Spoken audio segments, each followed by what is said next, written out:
churning out into... On the first plenary session of the week in the Senate features a report of the Joint Committees on Banking, Insurance and Other Financial Institutions, Finance, National Planning and Appropriation on the state of the economy. The report, which also emerged from an interaction with the President's Economic Management team, recommended the urgent need to bring down inflation. This issue of high cost of living is real. All of us here operate from the market, whether you go directly or you sell your relative or your stewards. My problem, sir, is that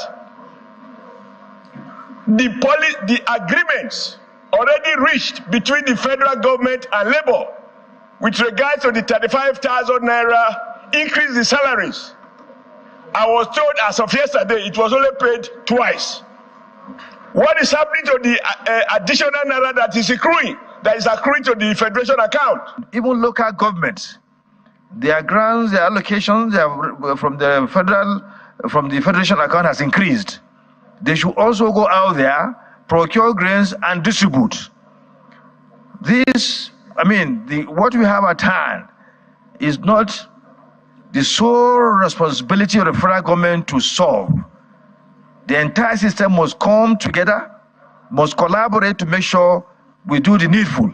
Before we conclude this debate today, the rate of naira may have moved to 1,900.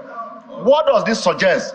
We're in a state of emergency when it comes to management of our economy. Something must be wrong.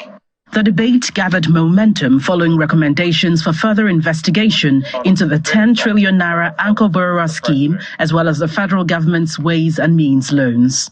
The need for clarity became expedient. It is classified as obligation, 30 trillion. This debt overhang, Mr. President, is responsible for the problems we're having, which nobody says he knows the detail, how they spent that money. Outside 809-something billion, which this parliament, this Senate approved. We have colossal amount of money given to the banks, and this amount runs into trillions of naira. Some of the governors that benefited from that 18 billion naira are here. Distinguished Senator Umeh, you were there when the Ways and Means were approved. Check, I was not there, check the record. And as I said, number one, wait now, you cannot, I repeat, you cannot approve illegality. What they did was illegal. The Senate doesn't have the right. Let it be on record. I was not there. I was not there. Check the record. I was not there, but you were there. But I was not there. I was not there. No one wanted to be culpable, but everyone was interested in the unfolding narrative. However, the former president of the Senate clarified the figures before a resolution is taken. What the 9th National Assembly approved or ratified in terms of Ways and Means was not 29 or 30 trillion. It was 22. But there was 819 billion to attend to deal and address very serious infrastructural dilapidations that we had across the country. So if we have a Ways and Means that is 30 today, that means something happened between then and now. And it's for the National Assembly to find out what happened. Distinguished colleagues, the motion has been moved and seconded that the ad hoc committee be set up to interrogate the details of the Ways and Means, the disbursements and usage, particularly the intervention programs such as the Anchor Borrower program, such as excess funding in the power sector, such as monies given to manufacturers and banks, and the airlines, and etc., to show up, which of course increase the current debt profile of the country. Now, investigating the legality or otherwise of the Ways and Means loans was just part of the recommendations. The Senate committee also canvassed for more security, technology and incentives to farmers to boost agriculture productivity. Gloria Umezoke, Channels Television News.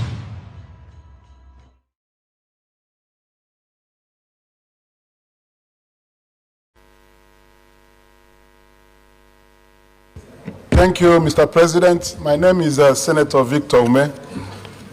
I represent Anambra Central Senatorial District. Mr. President, this report from the Joint Committee of the Senate has traversed most of the issues on hand today. Starting from their findings and their recommendations, it is still a rehash of the challenges we have seen in the economy. I think what will concern us will be how to get out of these problems. And from the monetary and fiscal measures which they highlighted in 4.1 says the government should prioritize liquidating the 30 trillion ways and means obligation of the federal government through a quicker resolution mechanism than the current securitization arrangement over a period of 40 years. Over a period of 40 years. So this quicker resolution, which the committee alluded to, is vague. What do they want us to do? These obligations that we have agreed is putting so much burden on Nigeria, 30 trillion ways and means. If we see it as the thing holding us on the jugular, what are those quicker resolution mechanisms? Do we repudiate some of these obligations? Will the country continue to carry this burden that is hoisted on the country through questionable means in the past?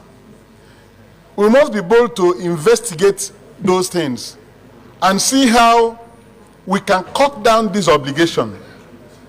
If we continue to carry these obligations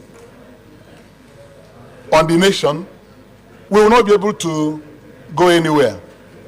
Secondly, Mr. President, the foreign exchange management policy, which they have recommended here, I think, on my own part, that the major problem is supply of foreign exchange.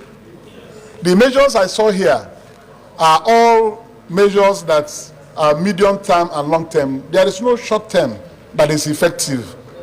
This morning, somebody saw me around the bank and told me that he's ready to buy dollar 1,780 naira. 1,780 naira. I looked at him. I said, 1,780. He said, if I have now, he will pay in the bank. This measure that we're talking about will be a measure that will arrest this continuous increase.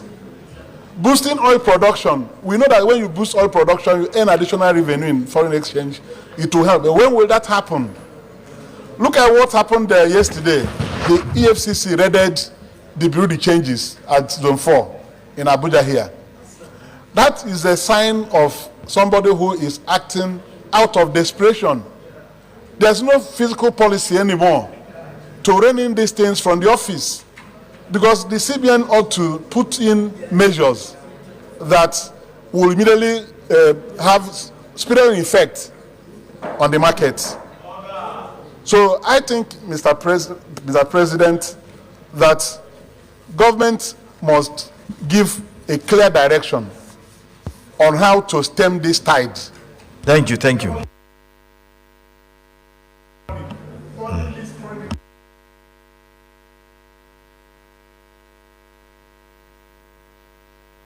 The state governments are getting 1 second remaining.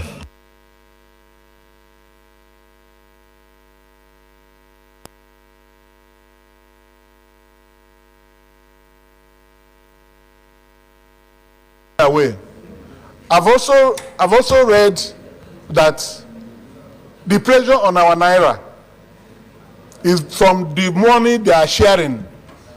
They come to chase the little dollar available with the monies they take away instead of using the money to fight. Who does that? Who does that? Your mic. To say that I posted it to the Senate platform, where they say that anytime after FAC,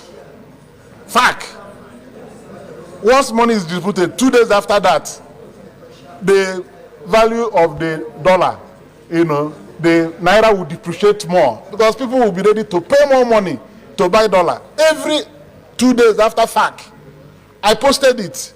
Somebody had done this analysis, given dates of FAC and the value of the dollar 2 days after FAC or 3 days after FAC. So by that means we should know who is using that money to chase the dollars.